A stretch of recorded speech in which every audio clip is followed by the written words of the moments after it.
वालेकुम नाज़रीन, पाकिस्तान पीके के साथ मैं आपका दोस्त, आपका मेज़बान हाज़िर हूँ और मेरे साथ हैं इस वक्त द लियारी किंग अल मारूफ कराची का भैया जनाब खालिद यूसुफ साहब। माशाल्लाह इन्होंने अपने चैनल को अच्छा खासा ग्रो कर लिया है और चंद दिनों में, और हमें उम्मीद है कि आइंदा भी इनकी मुख्तलिफ़ मौज़ूआत पर वीडियो हमें मिलती रहेंगी। आज जिस सिलसिले में हम हाज़िर हुए हैं इनसे गुफ्तगू के लिए, जब वो है कल का पक्का डकैत मूवमेंट का जो जलसा था कराची में, उस हवाले से बात कर रहे हैं। जी। मैंने अज़राए शरारत एक ट्वीट की थी कि भैया और हम जो है जा रहे हैं जलसे में, और बहुत से लोगों ने उसका फ़न बनाया, मजाक उड़ाया, बहुत से लोगों ने उसको एंजॉय भी किया। तो खालिद यूसुफ साहब जो है बाकायदा वहाँ पहुँच चुके थे, उन्होंने क्या देखा, आइए इनसे पूछते हैं कि जलसे के बारे में इनकी सूरत है, इन्होंने क्या सूरत हाल वहाँ की देखी। जनाब खालिद साहब। जी, अस्सलाम वालेकुम, औज़ुबिल्लाहि मिनश शैतानिर रजीम, बिस्मिल्लाहिर रहमानिर रहीम। शुक्रिया मुग़ल भाई, आप एक दफ़ा फिर हमें खिदमत का मौका दिया, आपने इस काबिल समझा कि आपके चैनल पर हम कुछ अपने ख़यालात का इज़हार करें। आपने जैसा कहा कि पीडीएम की मूवमेंट थी, तो सियासी वर्कर होने के नाते मेरा दिल किया कि मैं भी जाकर उधर कुछ देखूं कि माहौल कैसा है। माहौल देखने के लिए गए थे बेसिकली, क्योंकि ये हमारे एनालिसिस के लिए और डिबेट के लिए बहुत ज़रूरी था। सही। हम पॉलिटिकल वर्कर के अलावा वीलॉगिंग भी करते हैं, तो इस हवाले से मैं गया था ताकि मैं माहौल देख कर आऊँ कि माहौल है क्या। जिस वक्त जमशेद रोड से हम लोग इन हुए कायद आज़म के मज़ार की तरफ जाने के लिए, तो सबसे पहला माहौल जो मैंने देखा वो ये था कि साइडों पे बसें खड़ी हुई थी बहुत सारी। वो सब उधर ही बसेस लगाकर वो लोग पैदल अपने लोगों को लेके जा रहे थे, क्योंकि आगे बसें जा नहीं सकती थी। सही। तो कायद आज़म का मज़ार आपको पता है कि थोड़ी देर के बाद जो है कॉलेज शुरू हो जाता है, इंजीनियरिंग कॉलेज, और सामने दूसरा कॉलेज है, और उसके बाद कायद आज़म का मज़ार आ जाता है। तो उस दौरान चलते हुए मेरी काफ़ी लोगों से बात भी होती रही, और जो लोग उधर जा रहे थे उनसे गपशप भी होती रही। अच्छा, जोश व खरोश था सड़कों पर, कोई जो इस तरह बिल्कुल कुछ नहीं था, सन्नाटा था। लोग ऐसे आए हुए थे जिस तरह थके हुए थे। वो ये बड़ी ज़्यादती की बात थी कि थके हुए थे, लेथार्जिक थे, चार्ज नहीं थे। अच्छा। कोई भी मूवमेंट जो होती है उसके अंदर दो चीज़ें होती हैं कि एक तो लोकल पार्टिसिपेशन होनी चाहिए और दूसरा चार्ज माहौल होना चाहिए। ये माहौल जलसे का जब ही बनता है, और चार्ज जब भी बंदा होता है जब उसको किसी चीज़ का पता होता है कि मैं किस चीज़ के लिए जा रहा हूँ, क्या करने के लिए जा रहा हूँ। तो उसके लिए फिर वो रिलैक्स भी होता है, उसके लिए वो प्रिपेयर भी होता है, उसका रिस्पॉन्ड भी करता है कि वो सुन रहा है तो उसको रिस्पॉन्ड करता है। ये बिल्कुल डिस्कनेक्ट था। ये ऐसे ही था जिस तरह आप भेड़ों को लेकर आ जाते हैं शहरों में बेचने के लिए, आपने कुर्बानी के दिनों में देखा होगा। तो वो जब आती हैं तो वो फिर जब आप उनको शहर में लेकर आते हैं तो कभी इधर भागती है, कभी उधर भागती है, परेशान हो जाती है बेसिकली। कहाँ आ गए हम लोग? ये हम लोग आ किधर गए। तो उनको बेसिकली समझ ही नहीं आ रही थी कि क्या माहौल है, किस जगह पे लाके छोड़ दिया। और फिर भूख और प्यास तो आपको पता है ना कि ये तो इंसानी एक जिस्म का एक हिस्सा है, फितरत है। तो वो चीज़ तो सबसे पहले इंसान जब उठता है, तो जब इतनी देर के बाद आता है, तो मैंने देखा, ख़ुद से देखा कि सबसे पहले उसकी कोशिश होती है कि एक लंबा सफ़र जब करके आए तो उसको तलब होती है कि वो लेट जाए, अपनी कमर सीधी करे, रेस्ट करे, और उसके बाद फिर उसको भूख और प्यास को बराबर करना होता है। उसके बाद फिर चाह के किसी भी जगह पे वो करे। तो मैंने उन लोगों से सबसे पूछा कि तुम लोग जा किधर रहे हो, क्या करने के लिए जा रहे हो। तो कोई बंदा जवाब देने को तैयार नहीं था। उनको खुद पता नहीं था कि हम लोग जा किधर रहे हैं। वो यही कह रहे थे कि सब लोग आए, हम लोग भी आगे गोट से। फिर मैंने पूछा आ किधर से रहे हो, तो वही नौशेर फ़िरोज़ और दादू और लड़काना और शिकारपुर और इंटीरियर के लोग थे ज़्यादातर। बहरहाल उन लोगों के पास से चलते हुए हम लोग चले गए जलसे के अंदर एंट्री करने के लिए। कि जैसे जलसे में एक उन्होंने डोर बनाया हुआ था, एक एंट्रेंस रखी हुई थी। एसओपीज़ पे सबसे बड़ी बात है कि एसओपीज़, कोविड एसओपीज़ का किसी को पता ही नहीं था, अमल दरामदी नहीं था। वो लोग आए हुए थे। और जबकि गुजरांवाला के जलसे में गवर्नमेंट ने बाकायदा वहाँ एसओपीज़ वगैरह जी बल्कि मॉनिटर किया उस चीज़ों को, मास्क वगैरह दिया, सैनिटाइज़ किया, और पानी की सप्लाई भी उन्होंने की थी। जी। यहाँ पर ऐसा कोई इंतज़ाम नहीं था, ना पानी का इंतज़ाम था, ना कुछ था। बहरहाल हम लोग कम से कम यही ख्याल कर रहे थे भाई मेहमान आए हुए। हाँ, मेहमान समझ के कर लेते। तो मैं उनके साथ जब मिलता था तो उनको यही कहता था कि आप लोग हमारे मेहमान हो कराची के अंदर, वेलकम। सही। तो आप आ जाएं हमारे पास, इधर आएँ आप घूमने फिरने के लिए, तो आ जाएं, देखें माहौल को देखें। तो अंदर जिस वक्त मैं इंटरेस्ट हुई तो मैं सोच रहा था कि क्योंकि लोग बड़े खड़े हुए थे, बिखरे हुए बहुत थे, स्कैटर्ड थे, तो मैंने कहा कि यार अंदर शायद बहुत रश होगा और अंदर जाना बेकार है, क्योंकि उन्होंने एंट्रेंस बनाई हुई थी, एक ही एंट्रेंस थी, आसपास कंटेनर लगा के सबको बंद किया हुआ था, जिस तरह एक जेल टाइप का नहीं होता, असल में वो चीज़ ऐसी थी कि उन्होंने शायद लोगों को रोकने के लिए वो काम किया हुआ था। अब वो एक जो एंट्रेंस थी उधर से लोग बड़े वापस बहुत आ रहे थे, यानी कि अंदर आना जाना बहुत लगा हुआ था। मैंने एंट्रेंस कर ली, चलता गया। जब मैं चलना शुरू हुआ तो मैंने कहा यार ये तो सारा कोई इधर बैठा हुआ है, कोई इधर बैठा हुआ है। मैंने वीडियोस जो बनाई हैं, मैंने चलना शुरू किया और उधर ही लोगों से कुछ गपशप भी लगानी शुरू की। कुछ ज़मीन पे लेटे हुए थे लोग, कुर्सियाँ थी नहीं, वो वैसे ही अपने कपड़े लाके इधर बैठ गए, इधर लेटे हुए। माहौल अजीबोगरीब किस्म का माहौल था, मुझे समझ नहीं आया, और मिट्टी थी नीचे सारी। मैं तकरीबन मुझे 15 मिनट लगे, मैं एक कॉर्नर से ग्राउंड के दूसरे कॉर्नर तक पहुंच गया, जिधर इन्होंने बैरियर लगाया हुआ था, उससे आगे नहीं जा सकते थे। स्टेज के करीब? स्टेज के करीब, यानी एक्सट्रीम मोस्ट के पुस्त तक पहुंच गया और स्टेज को सामने देख रहा था।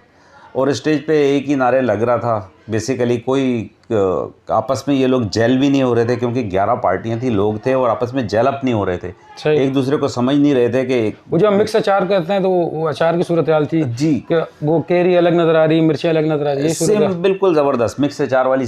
मिक्स अचार में तो फिर एक चीज़ होती है ना, थोड़ी देर रखने के बाद एक दूसरे के साथ जुड़ जाते हैं, जायका एक हो जाता है। इनका जायका ही नहीं था। वो लोग आए हुए थे, ज़्यादातर लोग जो थे झंडे में देख रहा था, वो पीपल्स पार्टी के झंडे मुझे नज़र आए, और फिर जो था मौलाना फजलुर रहमान वाले ग्रुप के झंडे नज़र आए, और फिर उसके बाद ANP के झंडे नज़र आए। मुस्लिम लीग का एक झंडा नहीं था, ना दूसरी किसी पार्टी का। और सबसे बड़ी बात है कि अनस नूरानी सामने आके खड़ा हुआ है, वो गोल मटोल सी शख्सियत है, उसका तो कोई आदमी नहीं था। वो पता नहीं किस चक्कर में साथ चल रहा है, वो कौन सी 11 पार्टीज़ के अंदर कैसे, वो क्या चीज़ है, उसका क्या किरदार है, मुझे समझ में नहीं आया। शायद वो कल पैसे चक्कर में अपना ऐसे ही खड़ा हुआ था। तो कोई घड़ी पगड़ी वाला भी नज़र नहीं आया, जो कि नूरानी की वजह से उधर होना चाहिए। और जितने भी ये लोग आए हुए थे, इसमें जो सबसे ज़्यादा जोशो खरोश दिखा रहे थे वो मौलाना फजलुर रहमान वाले थे। उन्होंने क्या किया हुआ था, वो तालिब इल्म थे बेसिकली। आपको मदरसे के तालिब इल्म थे, आम लोग नहीं थे। जिसको बोलते हैं ना कि सोशल सोसाइटी, एक सोसाइटी है, उसके लोग नहीं थे। वो एक मदरसे के लोग थे, ख़ास दायरे के लोग थे, दूर से पता चल जाता था उनका। और वो लोग सब खड़े हुए थे। उनमें से मेरी कुछ लोगों से बात हुई, मैंने उनसे पूछा कि भाई आप किस लिए आए हैं, क्या करने के लिए आए हैं? तो सब यही कह रहे थे कि वो हमारे मौलाना साहब आए हैं, फजलुर रहमान साहब हमारे आए हुए हैं, बड़े अमीर साहब आए, अमीर साहब, तो उनको वेलकम करने के लिए हम लोग आए हुए हैं। मैंने कहा यार मैंने तो सुना था कि मैं तो आया हूँ इसलिए कि शायद इमरान खान को हम लोग ख़त्म करेंगे, कोई किला फतह करना है, कोई इनकलाब लाना है, आप लोग कह रहे हैं। तो वो मुझे हंस के देखने लग जाते थे, समझ नहीं आती थी उनकी कि बात क्या। तो फिर उससे सियासी बात भी मैंने की। मैंने पूछा कि आप कोई खाना पीना आपका, कोई दाल सब्ज़ी, दाल दलिया हलवा, ये सब कुछ क्या कहानी है, इसके मुतल्लिक आप कुछ कहेंगे?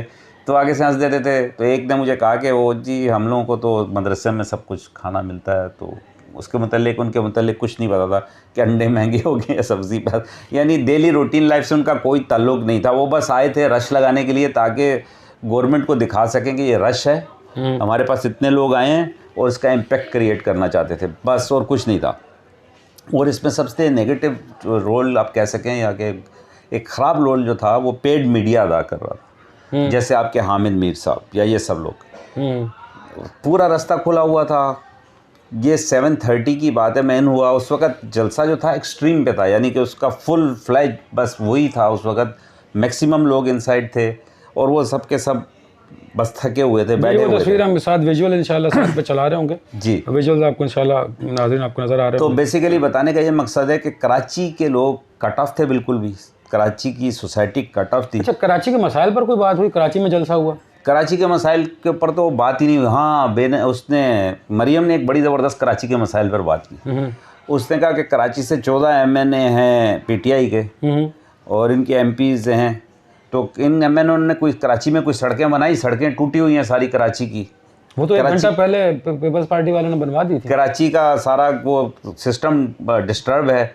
तो बारिशों में क्या हुआ, तो इन्होंने PTI ने कुछ कहा, कराची में काम किया, कुछ सड़कें बनवाई, कुछ गलियां बनवाई, कुछ सहूलतें दी। तो वो basically I think she was trolling Bilawal Zardari, कि बिलावल बैठा हुआ था, क्योंकि काम तो सूबाई गवर्नमेंट का है ना, या बल्दियाती गवर्नमेंट का। सुना कहो बेटी को और सुनाओ बहू को। हाँ, तो वो उसने शायद उसको अटैक कर रही थी कि भाई तुमने कुछ भी काम नहीं किया है इधर, क्या काम किया है तुमने। तो ये अच्छा हुआ कि उसने उसको शक्ल बनाई। और सबसे बड़ी मज़े की बात ये कि वो जिस वक्त मैं उधर से रास्ता घूमा जमशेद रोड से पिछली तरफ से, तो ब्रिज की तरफ से, तो उधर क्या था कि पानी नीचे पड़ा हुआ था और ये सब जेबराज जो थे वो छलांगे मार मार के जो थे आगे जा रहे थे। तो मैंने एक जेबरे को पूछा कि भाई तुम इधर छलांगे मार के इतने गंदे पानी में, गटर का पानी खुला हुआ है, इसमें से जा रहे हो, तो कपड़े तो गंदे हो गए। कपड़े तो गंदे हो गए, तुमको कुछ अच्छा लग रहा है? कहता है नहीं, ये वो चीज़ शिकायत करने लग गया कि ये देखो क्या है, ये कैसा हालात हैं, ये हम लोग जा रहे हैं, इधर सफाई होनी चाहिए थी, ये वो शायद जेबरा आया था दूर से, किधर उसने मदरसे से पहली दफ़ा निकले थे। तो मैंने कहा भाई वो जा रहे हो ना, तो फलाना फजलुर रहमान साहब अमीर साहब को जाके बताना कि सर हालात बहुत ख़राब हैं और ये बिलावल बैठा होगा उसके साथ, जिसके साथ बैठे हुए हैं, तो ये उसकी जिम्मेदारी ये करने के लिए हुकूमत है। हाँ, सिंध गवर्नमेंट बैठी हुई है, वज़ीर आला बैठा होगा, तो उसको कहें कि इनको सही कराइए, आप जा रहे हैं यार, प्लीज़ खुदा के लिए काम कीजिएगा, आपकी बड़ी मेहरबानी होगी। तो जेबराज को समझ कुछ नहीं आया, वो हंसते हंसते चले गए। हमने भी कहा कि आगे चले जाओ, ऐसा नहीं हो कि कोई फड्डा ही हो जाए इसको बातें करते हुए। समझ में नहीं आया उनके, तो यही बात है ना, ज़ेबरे की टक्कर बड़ी खतरनाक होती है, ज़ेबरे की टांग भी बहुत खतरनाक होती है। हाँ, ज़ेबरे की पिछाड़ी से भी बचना चाहिए। तो फिर हम लोग आगे निकल गए उधर से, बस ये करते हुए। तो वापसी जिस वक्त हो रही थी तो मैं देख रहा था बहुत से लोग जो थे वापस जाना शुरू हो गए थे एकदम, क्योंकि उस वक्त जलसा शुरू हो गया था। तो वो शायद जलसा की शुरू के लिए वो इंतज़ार कर रहे थे। तलावत कुरान पाक हुई और उसके बाद वो जलसा स्टार्ट हुआ और उसके बाद वही डस शुरू हुआ। मगर वही जो मैंने आपको कहा ना कि आपस में जैलअप ही नहीं थे, इनको पता ही नहीं था क्या है। ज़ेबराज़ अलहदा एक तरफ थे और ये लाल सुर्ख पीले वाले एक तरफ थे, और कुछ इसके अंदर ANP वाले लोग आए हुए थे, वो भी पता नहीं। मैं एक बात पूछना चाह रहा हूँ कि जब वो एक सब्ज़ी का ठेला लगा था जिसमें टमाटर जो है दर्जन के हिसाब से और अंडे किलो के हिसाब से मिल रहे थे, उस वक्त आप मौजूद थे क्या? नहीं, उस वक्त मैं मौजूद नहीं था, महरूम रहे। मैं महरूम रहा। बाद में आके मैंने देखा तो मुझे समझ में आई, क्योंकि फिर तो मैं रास्ते में आ गया ना इनको देखते हुए। मैंने कहा यार इधर अब खड़ा होना बेकार है। आपको बताया था एक एक्सीडेंट भी हो गया, वो तो उसको समा वाले को शायद उन्होंने वो नोट डाउन किया और उसको उन्होंने काउंटर किया। अंदर ज़ेबरा के जो थे वो डंडे बरदार फोर्स बहुत फिर रही थी इनकी सिक्योरिटी। असल में ज़ेबरा वाले जो थे ना वो बदमाश बन के फिर रहे थे, और वो आपको पता है कि शहर में आए हुए बेलगाम किस्म के लोग थे। हमारा तो उनके साथ कोई हो ही नहीं सकता। आप मेरी बॉडी भी देख सकते हैं कि मेरी बॉडी क्या थी। इत्तेफाक से मेरे साथ एक मेरा दोस्त था, वो जमात इस्लामी से, उसकी दाढ़ी शाड़ी थी, उसकी शक्ल भी वैसी लगती है, तो वो मैंने उसको रखा हुआ था इसीलिए, तो शेल्टर करने के लिए हम लोग साहब हैं। तो वो एक ज़ेबरा ने मुझको जो था वो उसने मुझे नोट कर लिया कि मैं इस तरह वीडियोस बना रहा हूँ और इस तरीके से चिल आउट